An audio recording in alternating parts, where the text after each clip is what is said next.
on profite de cette période de fin d'année des fêtes, on n'a pas cherché très loin. On va mettre l'accent là-dessus, sur l'hiver, les fêtes et tout ce qui s'ensuit, mais toujours en parlant sport. Et pour ce soir, donc chacun, on est arrivé avec un petit thème, avec des anecdotes, des informations pour vous raconter ce soir. Installez-vous dans un canapé, un fauteuil, prenez un café, un chocolat chaud et écoutez tranquillement un peu nos différents récits. Et on va démarrer d'ailleurs ce soir avec toi, Maxime, puisque là on parlait un peu basket NBA. On va mettre tout de suite l'accent là-dessus, sur les sports américains, parce que vous le savez, les Américains et les fêtes, notamment en fin d'année, c'est important. En fin d'année, il y a déjà Thanksgiving en novembre, mais alors surtout les fêtes de Noël. Et niveau sport, historiquement, on a été plus ou moins gâtés avec autour du basket, du baseball peut-être, et puis du football américain.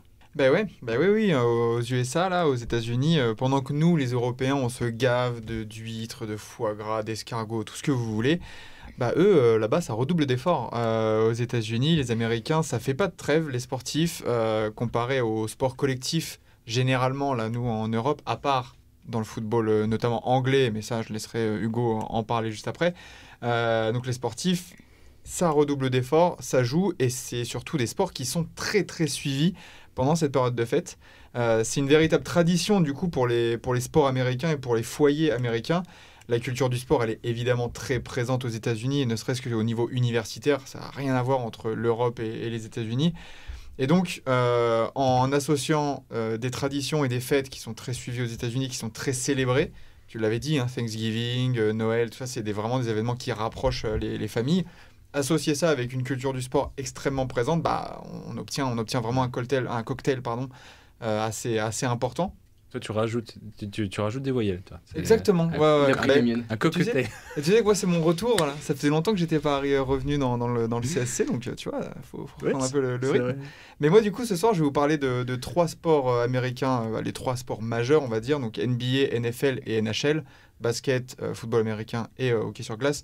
Baseball, et pas forcément vraiment, un peu moins cette culture du Christmas game, on va dire, et des fêtes de fin d'année. Et donc, du coup, dans ces trois sports, ça consomme du sport du haut niveau, et surtout, ça programme des affiches vraiment de très très haut niveau. Et oui, je vais commencer par le sport le plus ancien, ou qui a commencé le premier à implanter un peu cette tradition, c'est la NBA. Avec les premiers matchs qui se tiennent déjà en 1947, post-guerre. Ah ouais. Ouais, c'est vraiment une tradition qui est ancrée de ouf dans ce sport-là. On parle peut-être même pas de NBA d'ailleurs à l'époque. Non, on parle plutôt de ABA, exactement. Et du coup, cette année-là, 3 rencontres au programme. Le 25 décembre 1947, les Chicago Stags contre les Baltimore Bullets qui gagnent 87-70. Les Providence Steamrollers contre les New York Knicks, qui existent encore aujourd'hui. Les Knicks qui ont déjà gagné 89-75 cette année-là. Et les Washington Capitals contre les Saint Louis Bombers, 73-56 pour les Capitals. Donc 6 équipes, une seule reste encore d'actualité en NBA maintenant du coup. Mais vraiment c'est une tradition qui remonte pas mal. Est-ce que, pardon Maxime, déjà à l'époque c'était des grosses affiches, Ouais. C'était déjà des affiches de gala, tu vas peut-être en parler plus tard, mais des affiches...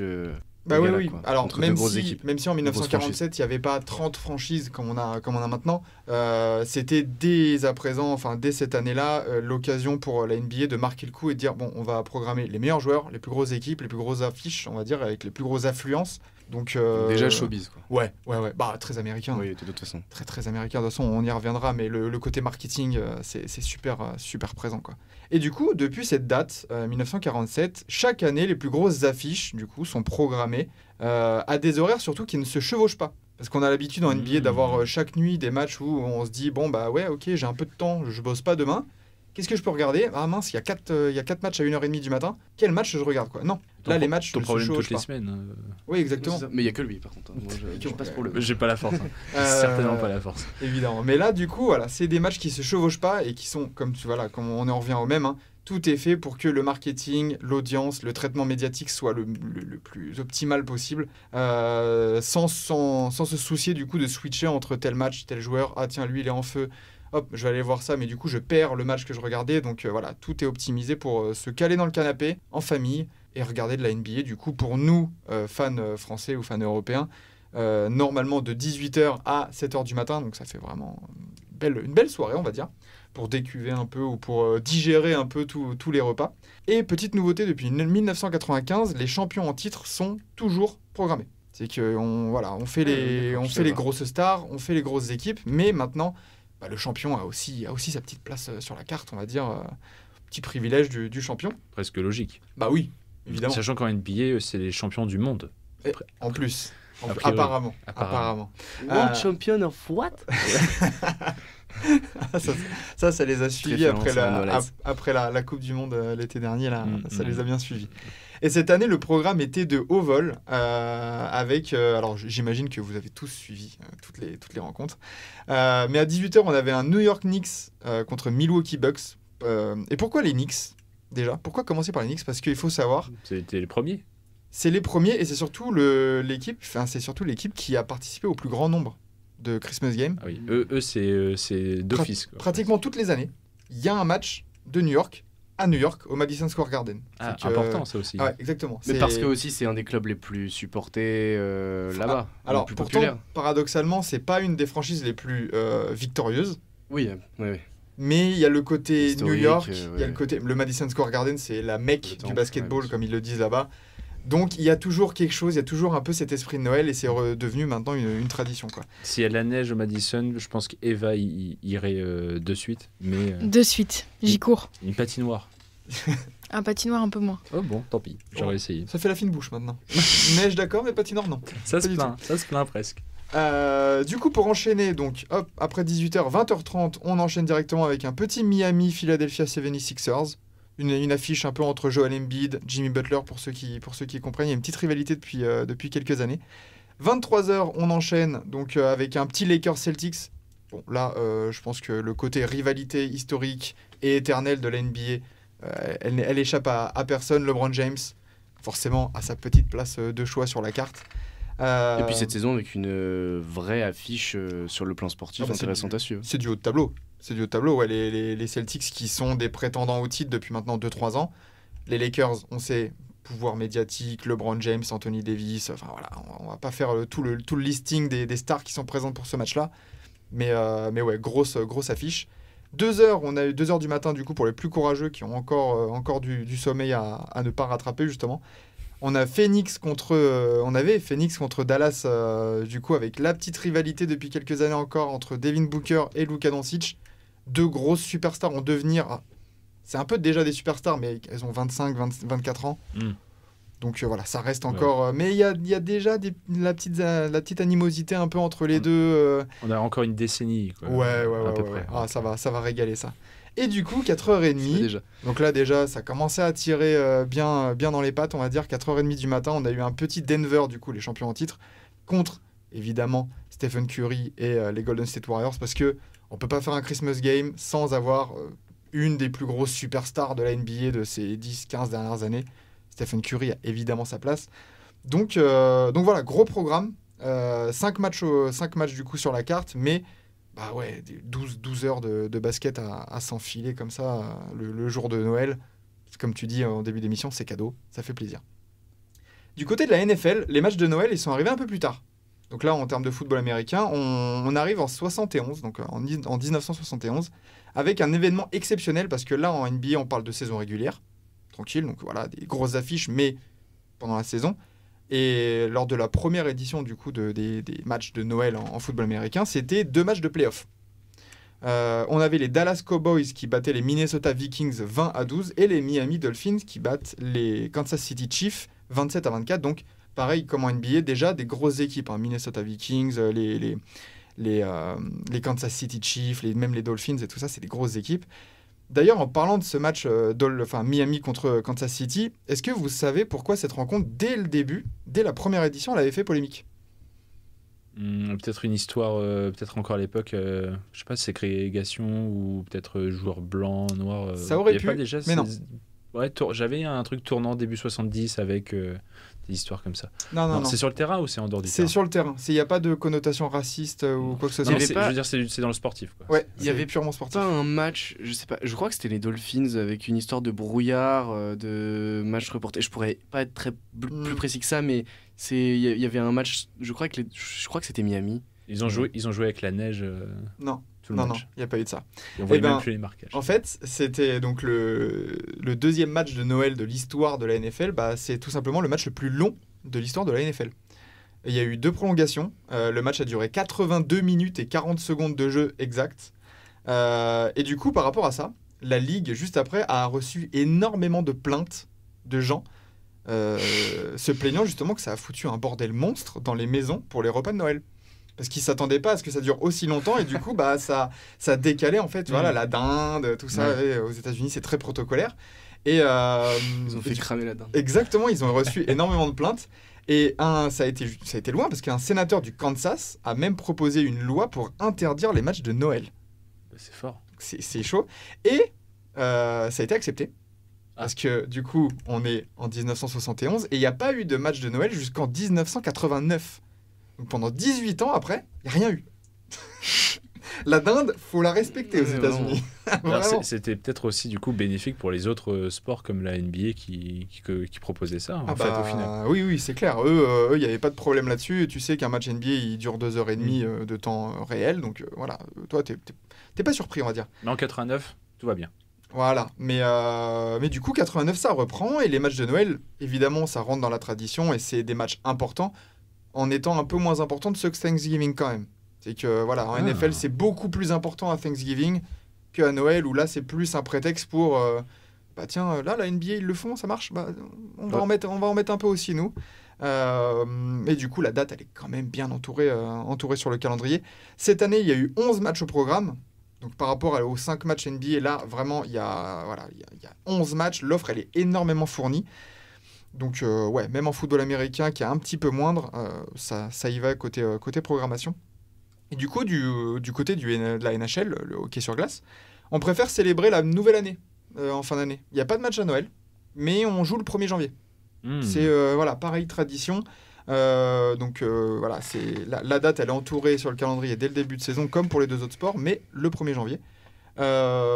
Et petite particularité de ces matchs-là, ils ne se jouent pas en patinoire, mais ils se jouent dans des stades de football ou de baseball, qui sont aménagés justement pour l'occasion, pour... Donc un petit Madison Square.